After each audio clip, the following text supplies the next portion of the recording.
Everyone, আসসালামু আলাইকুম। কেমন আছেন আপনারা সবাই? আশা করি ভালো আছেন। আলহামদুলিল্লাহ, আমি অনেক ভালো আছি।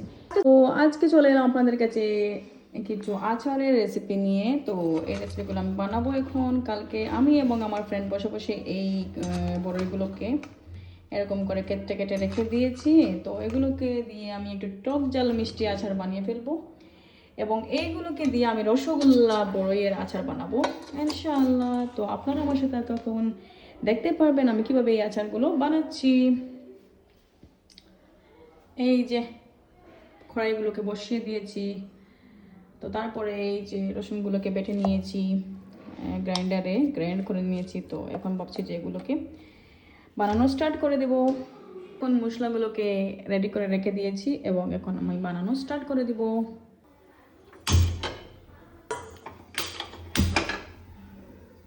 ওনাদেরকে ধুয়ে ধুয়ে রেখে দিয়েছি রেডি করে। একটু পরে আচারটা বানানো হয়ে গেলে তারপরে এগুলোর মধ্যে ঢুকিয়ে দেবো, তারপরে রোদে শুকানোর জন্য ইজি হবে এবং সুন্দর হবে। সেই জন্য এইগুলোকে আমি ধুয়ে ধুয়ে রেখে দিয়েছি। আর এইখান থেকে আমার একটা বান্ধবী একটি বয়াম নিয়ে গেছে, ও তাকে আর না করতে পারলাম না, দিয়ে দিলাম।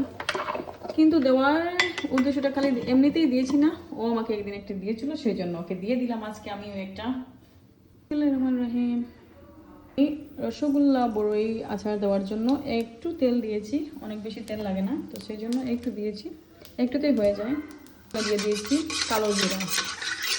কালো জিরাটা ভাজা হয়ে গেলে তারপরে দিয়ে দিব বড়ই। এটাতে তেল দিয়ে দিচ্ছি, কিন্তু এটাতে তেল একটু বেশি লাগবে কারণ এটাতে আমি বড়ইয়ের টক ঝাল মিষ্টি আচার দেবো, তো সেই জন্য তেলের পরিমাণ একটু বেশি লেগে যাবে। সেই জন্য এখন আমি এটাতে পাঁচফোড়নটা দিয়ে দিলাম। হয়ে গেছে। এখন আমি এগুলোকে একটু বড়ইগুলোকে দিয়ে একটু নেড়ে ছেড়ে উঠিয়ে নেব।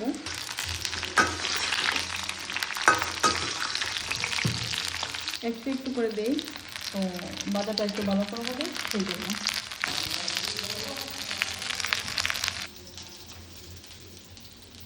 বড়িগুলোকে না বাজলেও হয়, কিন্তু আমি আমার আচার বানানোর স্টাইলটা সম্পূর্ণ আলাদা। আমি একটু বেটে নিই কারণ বাজার পরে একটি স্মেল খুবই সুন্দর আসে এবং বড়িগুলো অনেক ভালো থাকবে, অনেক দিন থাকবে, ভালো থাকবে। তারপরে বাজলে একটু একটু, তো বড়িগুলো অনেক দিন ভালো থাকবে, সেজন্য আমি একটু বেজে নিই। এমন করে এগুলোকে বেজে বেজে উঠিয়ে নেবে। এখন আমার বড়িগুলোকে ভাজা খুব সুন্দরভাবে হয়ে গেছে এবং ভাজাগুলো কমপ্লিট হয়ে গেছে। দেখছেন কি কীরকম করে একটু তেল তেলে ভাব হয়েছে। তো এরকম করে আচারগুলোকে দিলে আচারগুলো অনেক দিন ভালো থাকে। এই যে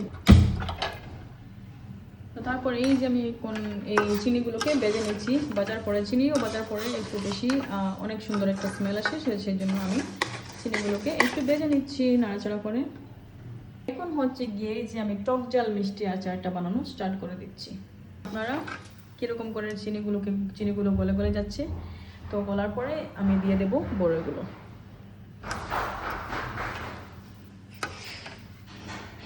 এলাচি এগুলো দিয়েছি কারণ অনেক সুন্দর স্মেল আসবে সেজন্য। আমি স্টার্ট করে দিয়েছি এই টক ঝাল মিষ্টি আচারটা বানানো।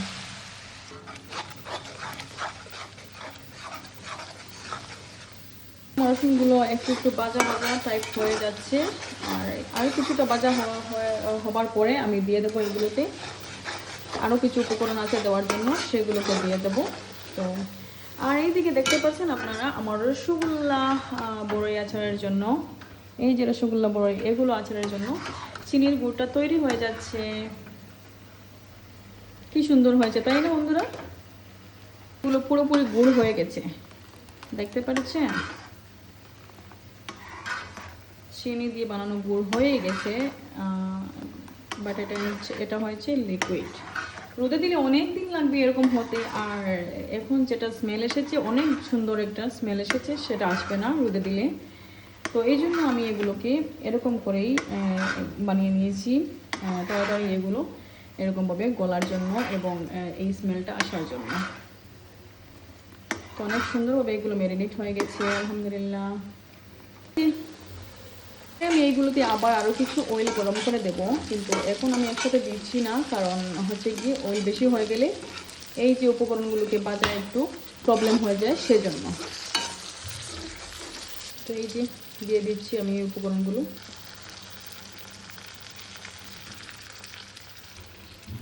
লঙ্কা আমি এমনিতেই দিয়ে দিয়েছি, তো সেই জন্য আমি এই যে গুঁড়ো লঙ্কা একটু দিয়েছি। এদিকে এইগুলো ভাজাও হয়ে গেছে, আমার এই রাবগুলোকে বানানো হয়ে গেছে। এই রাবগুলোকে, এই বড়িগুলোকে দিয়ে দেবো এবং আমার এই যে রসগোল্লা বড়িগুলো বানানো হয়ে গেছে।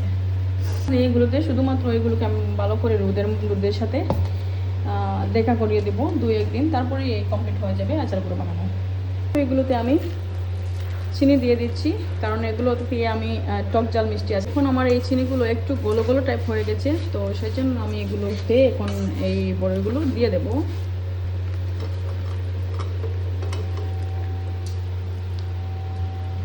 এবারে আমার আচারের রেসিপিগুলোকে পুরোপুরি সব কিছু দিয়ে ম্যারিনেট করা হয়ে গেছে।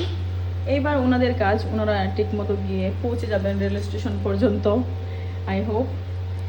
তো ট্যাক্সিটা চেঞ্জ করে দিয়েছি, কারণ ট্যাক্সিটা ছোটো হয়ে গিয়েছিলো, পরে একটু বেশি হয়ে গেছিলো সেই জন্য। তো বাই এভরিওয়ান, পরে দেখিয়ে দেবো। আমার আচারগুলো বানানো হয়েই যাচ্ছে, কিন্তু আমি এগুলোতে ভিনেগার দিতে ভুলে গিয়েছি, কিন্তু এখনও দিয়ে দিচ্ছি ভিনেগার, কারণ ভিনেগার তো না দিলে আচারগুলো ভালো থাকবে না, সেই জন্য দিয়ে দিলাম। আমার আচারগুলো বানানো কমপ্লিট হয়ে গেল এবং আমি নিয়ে আসলাম রোদে। একটু সময় রোদ খাওয়াবো বলে, বেশি খাওয়াবো না, বেশি রোদ খাওয়ালে আচারগুলো কি যে কীরকম হয়ে যায়, তো সেই জন্য আমি এত বেশি আচারে রোদ খাওয়াই না, কারণ আমি বানানোর সময় খুব সুন্দর করে বানিয়ে নিই, কারণ যেরকমভাবে নষ্ট না হয়। তো এই যে দেখতে পাচ্ছেন আপনারা কেমন হয়েছে। আর এই যে রস কমপ্লিট হয়ে গেল আমার এই আচারগুলোকে বানানো। যদি আপনাদের ভালো লাগে থাকে তাহলে আমাকে কমেন্ট করে জানিয়ে দেবেন। ওকে বাই, আসসালামু আলাইকুম এভরিওয়ান।